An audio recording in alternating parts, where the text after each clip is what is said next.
So this is Bridget Goto, and we're here today with Tim Atkins and Susie Kleiner, the founder and president of Children of Fallen Riders.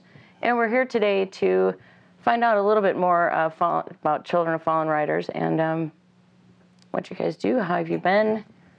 How you started? Take it from there, Sue. We're good. We're getting ready for our 7th annual event that's coming up on August 25th at the Port of Blarney. And getting the legwork done. And Children of Fallen Riders is a not-for-profit 501c charity. Nice. And we are an emergency foundation for children and families of fallen riders. Now, you help individual families, though, correct? Correct. So Yes, we do. You're not a giant organization. You're a small little group that We're a small group that's growing, yep. But individuals. Small group with a lot of heart. Yes. How did you get started?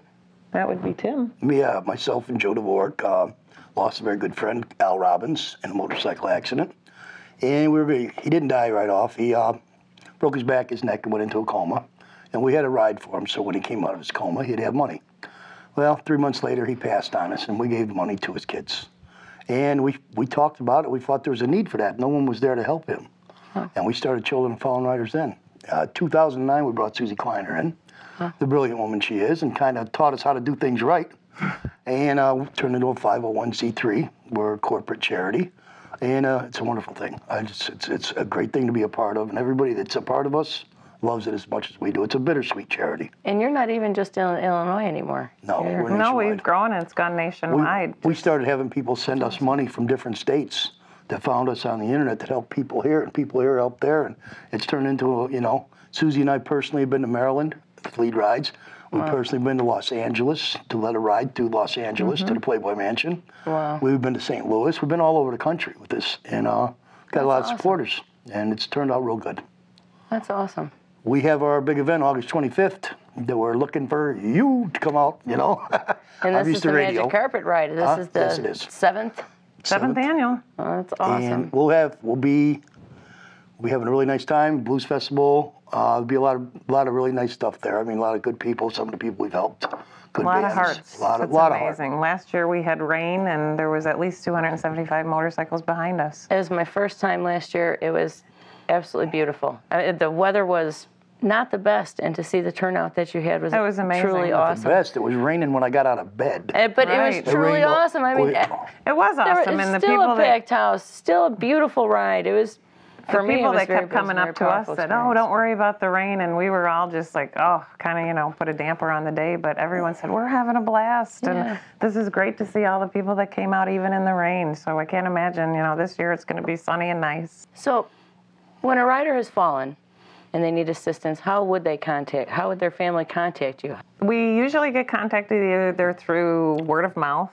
A friend of the family, sometimes the family themselves, a mother or a son or whomever will contact through email. Okay. Usually it is a family friend that knows about the organization, and they send in the details. And we do have a whole structure that we have to follow in the protocol to see if everything is legit. We have to, look at the police reports, find out what the strongest needs are for, any of the family members or children that are left behind or anything like that. And then there is a group of 5 of us that sit down and we look, over everything, make sure everything is legit. And we usually get in contact with the family, within days of a passing or somebody that's been tragically injured. Tim and I have gone to the hospital to visit, one of our recipients.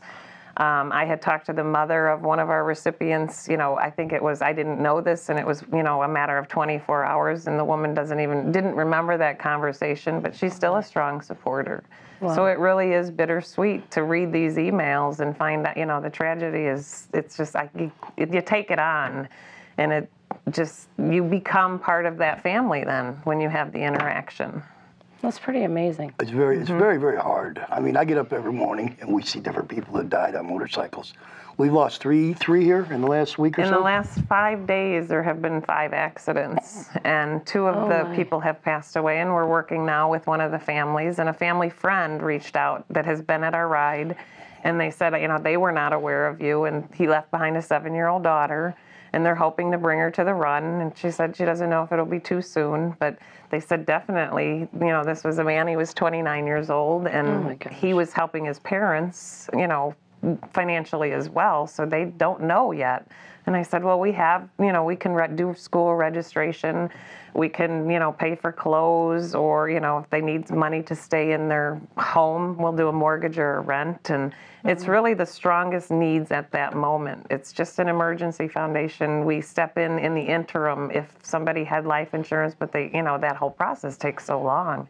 And it's a little bit of relief to them knowing that something's out there that they can depend on. That's beautiful. We can't afford college funds. We can't afford arms and legs as much as we'd like to help with everything. But there is a time when somebody goes down on a bike that is a dire emergency, and that's what we're there for. Excellent. Now, if someone wanted to help, to volunteer, how would they go about doing that? Call us. Call us. Email us, childrenofallenriders.com. I mean, we always We have look a for people. strong Facebook following as well. Okay. And we get a lot of our news through there, check this out, somebody went down or something like that. And it's grown into a big community. Wow. And we got a lot of great people that work with us. Awesome. And it's strictly volunteer. We all put our time in. I put 22.5 hours in last week in 5 days, just for the charity. Nobody gets paid. Nobody draws salaries. It's all volunteer. Right now, we're both supposed to be working, other than sitting here. But you are working. You're we're working. It's become it's a third company. Tim owns a carpet store. I own Leathers for You with Tim, and then the charity is it's a third business. Would either of you mind sharing maybe your most impactful story from this whole process? My biggest one was a young man, 29 years old, had a 9-year-old daughter on the back of the bike, and he was T-boned. And it's a local one. I can't say names or nothing. If you went to the website, you'd probably find. He was T-boned right here in our area, and his 9-year-old daughter laid in the road with broken ribs, broken legs, broken pelvis. I think the jaw was broken too, huh? I believe Watched her dad die on the street that day. And that was the toughest. Goodness. That was very tough. Oh my goodness.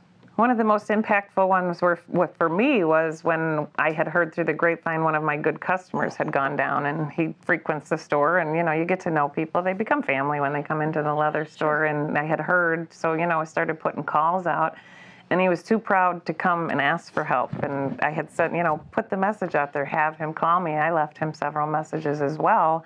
Finally, when we did hook up with him, he was in dire need of help, and he didn't know how to pay his mortgage, his utilities.